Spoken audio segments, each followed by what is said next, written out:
también en algunos casos son capaces de financiar instituciones que todos entendemos que casi son públicas, como la Organización Mundial de la Salud, y que algunos de estos mega ricos, como el propio Bill Gates, financia. El 20% aproximadamente del presupuesto de la OMS es donado por la fundación de Bill Gates. ¿Qué implicaciones tiene esto? A ver, ahí se juntan un montón de elementos. Yo creo que hay que hacer mucha didáctica. Vivimos en una época en la que, desgraciadamente, el objetivo de todos estos actores que aparecen así como separados, no ligados, ¿no?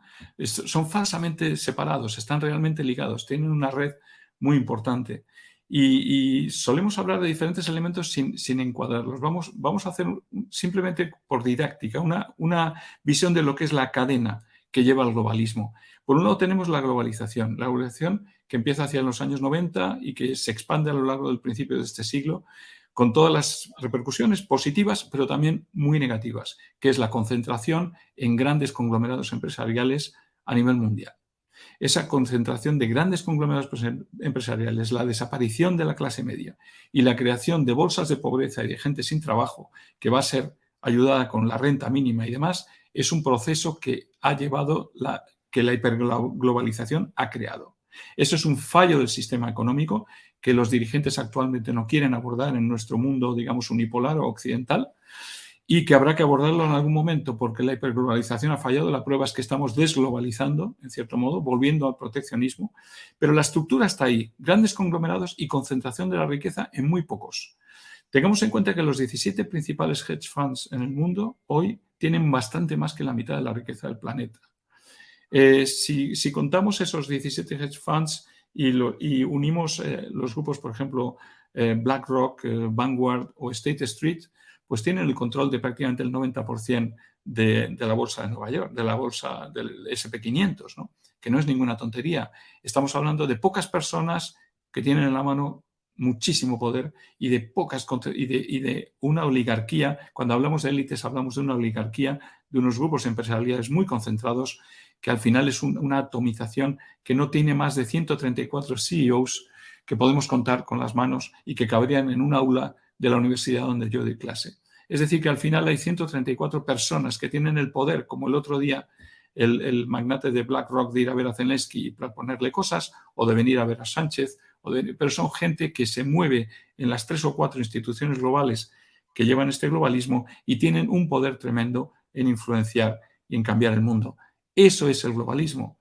El globalismo es una gobernanza global fallida, en el fondo. Lo que tenía que haber sido, cuando acaba la Segunda Guerra Mundial, tenemos Bretton Woods. Bretton Woods crea una serie de instituciones globales que han funcionado hasta hoy. Lo que el globalismo intenta es generar una nueva gobernanza global, pero lo consigue de manera muy imperfecta porque las naciones siguen siendo soberanas. Entonces, para hacer una falsa gobernanza global, crea una gobernanza fake. Y esa gobernanza fake es el nuevo orden mundial, que está dirigido al final por unas cuantas instituciones, unos cuantos grupos y una serie de políticos absolutamente sometidos. Entonces encontramos en lo más alto los dirigentes de estos grandes oligarcas o plutocracia global. Encima de ellos están todavía los más ricos, los Rothschild, las familias Rothschild, familias Rockefeller y muchas otras. Entonces están este grupo de conglomerados empresariales que tienen un poder gigantesco. Y después viene BlackRock y Vanguard, y después vienen los ejecutores, que son los Soros, los Bill Gates, los Zuckerberg y otros, con la dictadura de Silicon Valley y demás bailando por el mundo. Y esos son los que hacen la ingeniería social sobre nosotros. ¿Sobre quién? Sobre los políticos. ¿Y los políticos qué son en toda esta historia, en toda esta cadena? Los siervos, absolutamente siervos del poder oligarca y de la nueva plutocracia global. Y aquí es un punto muy importante. Lo que está ocurriendo actualmente hoy en el mundo, le podemos llamar, es la privatización de la red pública. Y con esto quiero decir el control por parte de lo privado del poder público global.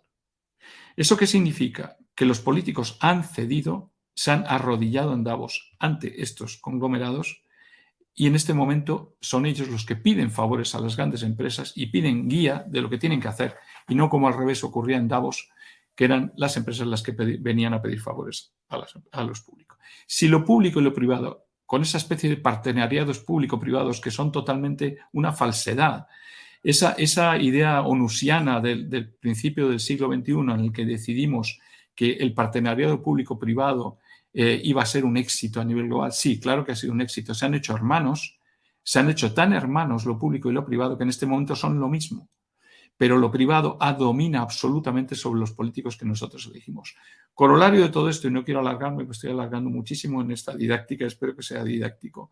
El corolario de todo esto es que al final tenemos un poder político siervo de un poder privado al que llaman político privado, y estos políticos tienen un problema con nosotros, la gente de la calle, y es que han perdido la legitimidad democrática. ¿Y por qué estos políticos han perdido la legitimidad democrática? Porque ya no son ellos, son sus socios, son sus amos, son su plutocracia la que dirige cada una de las decisiones que ellos toman. Y no toman ni una decisión, pero incluso en el G7, incluso en lo que estamos viendo estos días, no toman ninguna decisión sin ser consultada y conjuntamente a los grandes grupos. Y se ven en muchos sitios, se ven en Bilderberg, se ven en Davos, se ven en la Trilateral, se ven en el Club de Roma, se ven, puedo enunciar así como 6 o 7 centros donde dinamizan, coordinan su actuación. Moraleja de todo esto, había un contrato social, el famoso contrato social entre gobernantes y gobernados, que se está rompiendo por esa privatización de la red pública. Yo no puedo pagar mis impuestos tranquilo a alguien que ha dejado de tener una legitimidad democrática.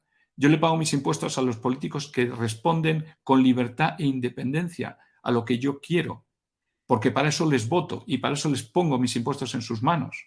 Pero yo no tengo por qué seguir manteniendo un contrato social con unos personajes que se han dejado abusar, controlar y convertirse en siervos de esa plutocracia. Y ese es el problema. Y ese es el principal problema que tenemos. Y la defensa de esa plutocracia son todos estos Soros y Bill Gates y demás que han infiltrado las organizaciones. Y si quieres, ahora hablamos en un momentito, cuando quieras, de esa infiltración de las organizaciones, que es muy grave. Sí, sí, sí. Oye, la verdad que lo resumes de forma brillante con esa frase de que se está rompiendo el contrato social y explicas eso como a través del dinero, de cantidades enormes, ingentes de dinero y dedicación y ganas, digamos, son capaces de cooptar a toda la sociedad, influir en los políticos, influir en los medios de comunicación que dejan de cumplir su función de denuncia y es supuesto cuarto poder que fiscaliza al poder ejecutivo, pero que no se da. Al revés, pasa justo todo lo contrario. Acaban siendo cadena de transmisión de los intereses o bien de la plutocracia o de los políticos. Entonces, pero el panorama que pintas para las democracias occidentales es complicado, ¿no? Sí. No sé qué futuro le ves, o de todos estos problemas, ¿cuál es el más grave? Aunque en el fondo, bueno, pues es un único problema, ¿no? Con distintas vertientes. Es muy complicado y, como bien dices, la democracia está en peligro. Nuestras democracias están en peligro. Realmente por eso insistimos muchos ya en que estamos ante una amenaza totalitaria. No sé con quién discutía el otro día en un programa de televisión que me decía que él prefería, cuando yo le decía, es que mira, tenemos el enemigo en casa, el propio totalitarismo se nos va a instalar a través del globalismo. Y me decía, no, a mí me da mucho más miedo el totalitarismo chino o el totalitarismo ruso. Sí, son malos, ¿no? Sí, no son nuestras libertades. Pero cuidado con el totalitarismo que está creciendo aquí, quitándonos absolutamente nuestros valores y nuestras libertades democráticas. Cuidado que por enfrentarnos a Rusia y China sin mirar lo que tenemos aquí dentro, creo que necesitamos una gran revisión de lo que nos está pasando. Francia es un ejemplo. París arde en cuanto les cambias dos años de jubilación, pero no por los 2 años de jubilación, sino por lo que están hartos de ver a sus políticos que no responden a sus necesidades porque responden a otras.